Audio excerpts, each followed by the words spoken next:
I'm pregnant. सब कुछ बहुत जल्दी नहीं हो रहा। तो भैया उस रात सोफे पे सोना था ना। ये कौन? सर ये आपकी नई बहन है।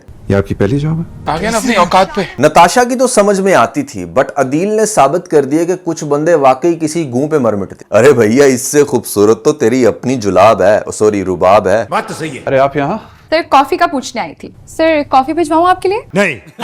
और इस मोहतरमा की समझ नहीं आती, बीबी तू यहाँ पर एचआर है या फिर ऐसे में पर्सनल सेक्रेटरी के हर 2 मिनट बाद तुझे टेंशन लग रही है कि उसने चाय पिया या नहीं, उसने वॉशरूम में हगा या नहीं। या आई अंडरस्टैंड कि वो उसके क्लोज होने के लिए ही हायर की गई है, बट आप उसको एचआर का नाम ना देते, पर्सनल सेक्रेटरी का नाम देते या फिर कुछ भी ऐसा रोल जिससे ये रेलेवेंट होता कि अच्छा वो कैसे सीईओ के इतने क्लोज हो रही है और सीईओ बेवकूफ को समझ नहीं आ रही। मतलब दिस इज वेरी ऑब्वियस ना कि आपकी इस ऑफिस के अंदर कोई भी रैकी कर सकता है, कोई भी कुछ कर सकता है, और हायर किसने किया है खासतौर पे जो आपका इतना ओपोनेंट है। ऑब्वियसली कुछ भी हो सकता है, बट अदील का जो दिमाग मतलब कहने को गली के लफंगे की तरह बन गया है कि जो हर लड़की को देखकर जुबान बाहर निकाल लेता है। अरे भैया अगर इतनी ही आग लगी है तो टिंडर पे प्रोफाइल बना लो ना।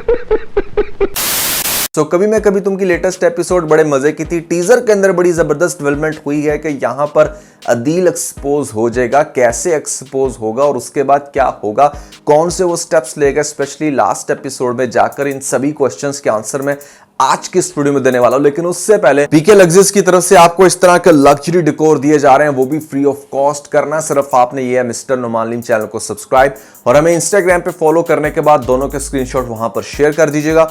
आप में से 100 लोगों को चूज करके इस तरह के गिफ्ट्स ऑलरेडी डिस्पैच किए जा रहे हैं। तो भैया फिर इंतजार किस बात का, बहुत बड़ी तादाद है, गिफ्ट निकलने के चांसेस बहुत ज्यादा है। PK Luxus. We don't sell crap. Sharjeena के पेरेंट्स को भी नेक्स्ट लेवल की चुल उठी हुई है कि यहाँ पर भैया क्या जरूरत थी उनके पास मटन और यहाँ पर ऐसे में दही भल्ले भेजने की। भैया वो खा के ही सोते हैं, अपना ख्याल रख सकते हैं। जैसे कि मैंने कहा कि कोई बच्चा झोंपड़ी में भी पल सकता है, तो तुम लोगों को उतनी ज्यादा आफत नहीं आनी चाहिए। तुम लोगों की वजह से बैठे बैठे यहाँ पर मुस्तफा और शर्जीना की लड़ाई हो जाती है। वैसे रियल लाइफ में हस्बैंड वाइफ की लड़ाइयां ऐसी ही होती हैं। लेटेस्ट एपिसोड में मुस्तफा को 30,000 की जॉब करने में कोई इशू नहीं था, लेकिन हाँ गेमिंग कंपनी में काम करने के लिए उसको बड़ी दिक्कत हो रही थी और ऑफर्स को बार बार रिजेक्ट करने लग रहा था।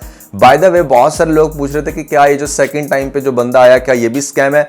मेरी गट फीलिंग ये कहती है कि शायद ये स्कैम नहीं है, ये एक प्रॉपर बंदा है। क्योंकि गेमिंग कंपनी में अगेन कहूंगा, मैंने खुद भी काम कर रखा है, तो वो इसी तरह डेस्परेट होते हैं आपको हायर करने के लिए।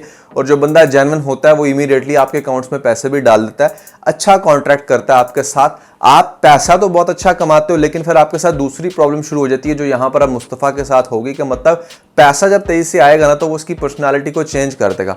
अब उसका फोकस सिर्फ इस तरफ है कि मतलब यहाँ पर किसी भी तरह से मैंने सोसाइटी को compete करना है। देखो एक बात मेरी याद रखना, तमाम बॉयज को ये मैं कह रहा हूँ, आप जितना भी पैसा कमा लो, जितने भी अमीर हो जो, there is always a more richer person than you. तो भैया ऐसे में किस चीज की फाइट, किस चीज का कंपटीशन लगाकर बैठ जाते हो, जब आपको ये पता होना चाहिए कि मैं किसी भी स्टेज पर पहुंच जाऊं, मेरे से अमीर फिर भी बंदा एग्जिस्ट करता है। इसलिए बड़ा जरूरी है कि भैया यहाँ पर आप अपने पार्टनर के ऊपर फोकस करो। अब शर्जीना जो है ना, मतलब वो हर तरह के हालात में तो गुजारा कर सकती थी, लेकिन वो बिना प्यार के गुजारा नहीं कर सकती। वो इस बदलते बिहेवियर के साथ नहीं चल पाएगी और यही वो वजह थी जिसकी वजह से वो अदील के साथ भी कभी नहीं चल पाती। तो यहां पर अब मुस्तफा के साथ कैसे चलेगी, तो मुस्तफा को इस बात को अंडरस्टैंड करना चाहिए।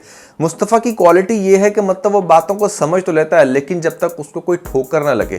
अब यहां पर वो जब बड़ी तेजी से पैसा कमा रहा होगा, वाइफ को डिनर्स पर लेकर जा रहा है, यहां पर उसको अच्छे से अच्छा ट्रीटमेंट दे रहा है, बट टाइम नहीं दे रहा, फुल टाइम फोकस करके बैठा है उसी कंपनी में कि मतलब यहां पर किसी भी तरह से मुझे अपना नाम बनाना है। अरे भैया नाम बना के बत्ती बना के उसकी क्या मतलब, जब आपके पार्टनर ही आपके साथ नहीं होंगे और ऐसे में लोग आपको वैल्यू नहीं देंगे। आपके घर का गार्डनर भी आपको वैल्यू तब देता है जब आप उसको कभी कभी सलाम कर लो, उसका हालचाल पूछ लो, अदरवाइज लोग जो है ना आपको छोड़ जाते हैं, चाहे आप जितना मर्जी रिच हो। सो ये चीज बड़ी इंपॉर्टेंट है इस ड्रामे के अंदर जो दिखाई जाएगी। अब यहाँ पर एक नया रूप हमारे मुस्तफा का कि वो मतलब फुल टाइम काम में बिजी, लग्जरीज ला रहा है लाइफ के अंदर, बट फिर भी शर्जीना को वैसा टाइम नहीं दे रहा। टाइम स्केड्यूल करना बड़ा जरूरी है। अच्छा दूसरी तरफ यहाँ पर दिल का भांडा फूट जाएगा। ये जो नई चुई जिसके पीछे भाग रहा है, यहाँ पर ये सारी की सारी इंफॉर्मेशन निकाल कर देगी उस दूसरे बंदे को, वो सब कुछ सेंड करेगा ऑनर को और ऑनर मत्थे मारेगा वो सारे प्रूफ्स अपनी बेटी के कि ये देखो ये करता फिर रहा है तुम्हारा हस्बैंड। अच्छा, उसने हर तरह से ना, उसके बाप ने भी कोशिश की है कि उसको ये समझाने की कि ऐसे में अदील जो है ना वो इतना कॉम्पिटेंट नहीं है, वो तुम्हारे साथ नहीं चल सकेगा। लेकिन उसको भी ये बात पता है कि एक मर्द जो है वो किसी दूसरी लड़की पे फिसल जाता है, स्पेशली अगर उसका कैरेक्टर ठीक ना हो। तो मैं वही हरबा अपनाता हूँ। बंदा पूछे कि चलो ठीक है, अगर इसने उससे डाइवोर्स ले भी ली, एक तो तेरी बेटी पे धब्बा लगेगा, दूसरे नंबर पे मुझे तू ये बता कि तू फिर इसकी शादी किससे करवाना चाहेगा। वो ऐसा कौन सा बंदा है जिसपे तुझे बहुत ज्यादा ट्रस्ट है। समटाइम ना बाप जो है ना वो अपनी जिद के अंदर भी आके सारे काम कर रहे होते हैं, बट अदील का कैरेक्टर भी एक्सपोज करना बड़ा जरूरी था। अब सुनो क्या होगा लास्ट एपिसोड में जाकर, कुछ बड़े ही इंटरेस्टिंग सीन होंगे। सबसे पहली बात तो ये है, Adeel being super over confident के मतलब यहाँ पर लाइफ में बड़ा सब कुछ सेटमेंट चल रहा है। पर्सनल सेक्रेटरी कम यहाँ पर HR, उसको भी फंसा लिया है। ऑफिस में भी सेटिंग है, बाहर नताशा के साथ भी सेटिंग है, US में अपनी बीवी के साथ सेटिंग है, बिजनेस के अंदर फुल टाइम घपले हो रहे हैं। हर तरह से वो पैसे को इकट्ठा कर रहा है, जहां पर वो ये भी सोचेगा कि भैया मेरे बाप का भी तो 7-10 मरले का घर है, क्यों ना मैं उसको भी बेचकर वो भी पैसा कहीं पर इन्वेस्ट करूं और ऐसे में अपनी फैमिली के 2-4 मेंबर जो है उनको मैं शिफ्ट कर लूं। अब इतनी बड़ी जो कोठी है मेरे पास, यहां पर मैं अपने पेरेंट्स को बड़े आराम से एडजस्ट कर सकता हूं।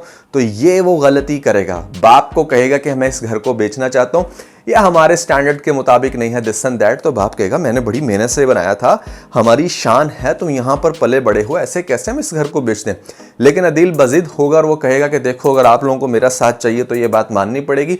और चूंकि यहां पर मुस्तफ़ा भी नहीं है, बाप ऑलरेडी दिल छोड़कर बैठा हुआ है, सिर्फ अदील के ऊपर ही डिपेंडेंट है, तो डेफिनेटली यहां पर वो इसका घर बेच देगा। जिसके बाद क्या होगा कि भैया अपने पेरेंट्स को, माँ बाप को लेकर जाएगा उस रुबाब के घर में जहां पर ये खुद भी रह रहा है। और वहां पर क्या होगा कि शुरू में तो उनको बड़ा अच्छा लगेगा, लेकिन रुबाब को जैसे ही रिपोर्ट्स मिलेंगी वो उसी दिन फ्लाइट करवा के आएगी। जब आकर देखेगी कि यहाँ पर उसके पेरेंट्स ने भी कब्जा कर लिया है और अदील जो है ना वो फुल टाइम चौड़ा होकर बैठा हुआ है, तो सबसे पहले तो उसके पेरेंट्स को धक्के मार के बाहर निकालेगी और उसके बाद उसको कहेगी कि ये क्या बकवास है, तुम क्या करते फिर रहे हो मेरी नाक के पीछे, मतलब HR आई यू सीरियस, उसकी अच्छी खासी कुत्ते वाली करेगी। जिसके बाद यहाँ पर अदील जो है ना वो बड़ा ही शर्मिंदा होगा। पेरेंट्स उसके बेघर हो जाएंगे, सबसे पहले तो उनको कहीं एडजस्ट करने की टेंशन, और फिर और तो और इस सारी टेंशन के बाद मुझे ऐसा लगता है कि असल भांडा तब फूटेगा जब ये पता चलेगा कि इस अदील मियाँ ने एक्चुअली में इसकी दोस्त नताशा को भी फंसाया हुआ है और उससे भी ये मिल रहा है, ये जो भी कर रहा है।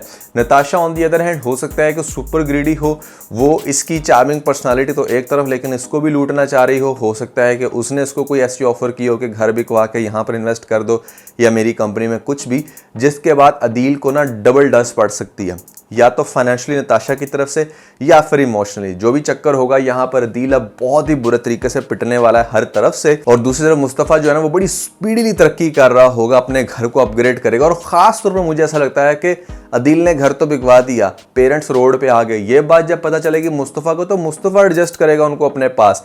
जिसके बाद यहाँ पर मुस्तफ़ा की माँ को इस बात का एहसास होगा कि वो कितने गलत तरीके से अपने इस मुस्तफ़ा बेटे के साथ चल रही थी। अदील तो मतलब कहीं का नहीं रहेगा, वो तो अपना सब कुछ गवा देगा, क्योंकि जिस नई जगह पर उसने पैसा इन्वेस्ट किया होगा सुपर मिलियनर बनने के लिए, वो सब कुछ ज़ाया हो जाएगा, उसकी इन्वेस्टमेंट डूब जाएगी और वो बेचारा बिल्कुल रोड पे आ जाएगा। ना घर का, ना घाट का, ना बीवी, ना पैसा, कुछ भी नहीं होगा उसके पास भैया। जिसके बाद यहाँ पर ड्रामे के अंदर लगेगा डबल तड़का। और ख़ास तौर पे अब सिर्फ एक टेंशन रह जाएगी कि उस मुस्तफ़ा के घर में उसके पेरेंट्स तो होंगे, पैसा भी होगा, बट अगेन यहाँ पर हमारी शर्जीना नहीं होगी, क्योंकि शर्जीना अगले 2-3 एपिसोड में उसके कोल्ड बिहेवियर से इतना तंग आकर जाएगी वापस अपने घर में, और वहाँ पर जाकर मुस्तफ़ा को मिस तो कर रही है, सब कुछ है।